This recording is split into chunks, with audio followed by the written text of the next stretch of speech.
انیس صاحب مجھے یہ بتائیں کہ ایک خاندان کے اندر اگر بہت سے افراد ہوں تو ان کی اسٹیٹ لائف انشورنس پالیسی کروانے کی ترتیب کیا ہونی چاہیے؟ بہت شکریہ یاس صاحب، آپ کا سوال بہت اچھا ہے، کیونکہ جب کوئی فیملی میں انشورنس کی بات ہوتی ہے تو اس کے ممبرز یہ سوچتے ہیں کہ ہم میں سے کس کو سب سے پہلے انشورنس لینی چاہیے۔ تو اس ضمن میں یہ کہنا چاہوں گا کہ انشورنس لینے کا جو اصل مقصد ہے وہ تحفظ فراہم کرنا ہے۔ صحیح۔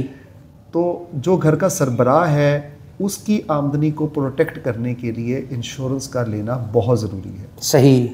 یعنی کہا یہ جاتا ہے کہ اگر ایک فیملی میں ایک کفیل ہے، ایک کمانے والا ہے اور باقی ممبرز جو ہے وہ ڈپینڈنٹ ہیں، تو جو کفیل ہے اس کی انشورنس کا ہونا بہت ضروری ہے، ٹھیک ہے، تاکہ اس کے جو ڈپینڈنٹس ہیں ان کو معاشی تحفظ مل سکے۔ صحیح۔ پھر اس کے بعد دیکھا جاتا ہے کہ اگر تو وہ چاہتے ہیں کہ اپنی مسز کے ساتھ بھی وہ انشورنس لیں، جیسے کہ جیون ساتھی پلان ہے جس میں ایک پالیسی کے تحت 2 زندگیوں کا تحفظ ہو جاتا ہے، تو وہ پلان بھی لیا جا سکتا ہے۔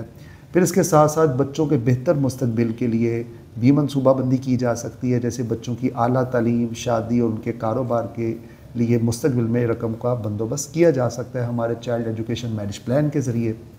تو اس طرح بالترتیب آپ اپنی ترجیحات کو سیٹل کر سکتے ہیں، لیکن سب سے پہلے دیکھنا یہ ہے کہ جو کمانے والا ہے اس کی انشورنس کا ہونا بہت ضروری ہے۔ صحیح۔ یہ بھی دیکھنے میں آتا ہے کہ کچھ فیملیز میں اظہار کیا جاتا ہے کہ میں اپنے والد کی پالیسی لینا چاہتا ہوں یا میں اپنی مسز کی لینا چاہتا ہوں۔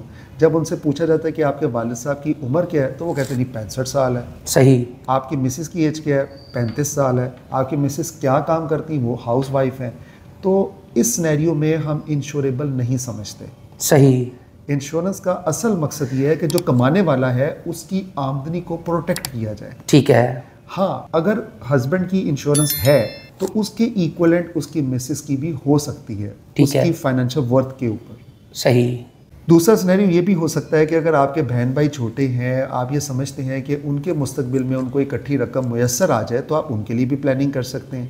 ان کی تعلیم، شادی، کاروبار کے لیے آپ بطریقِ احسن پالیسی لے سکتے ہیں۔ جیسے اگر میں اپنی بات کروں، میرا جو چھوٹا بھائی ہے وہ مجھ سے کافی چھوٹا ہے، یعنی کہ 19 ایئرس کا ہمارا گیپ ہے۔ اچھا۔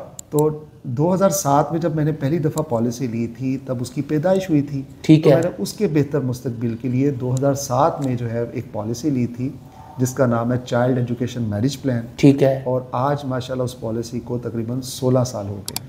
تو انیس صاحب اس کا مطلب ہے کہ آپ کا اسٹیٹ لائف کے ساتھ سفر جو ہے وہ اپنے بھائی کی پالیسی لینے سے شروع ہوا تھا؟ بالکل ایسے ہی۔ انیس صاحب آپ کا بہت شکریہ۔ آپ کے مستقبل کی محافظ، state life insurance corporation of Pakistan.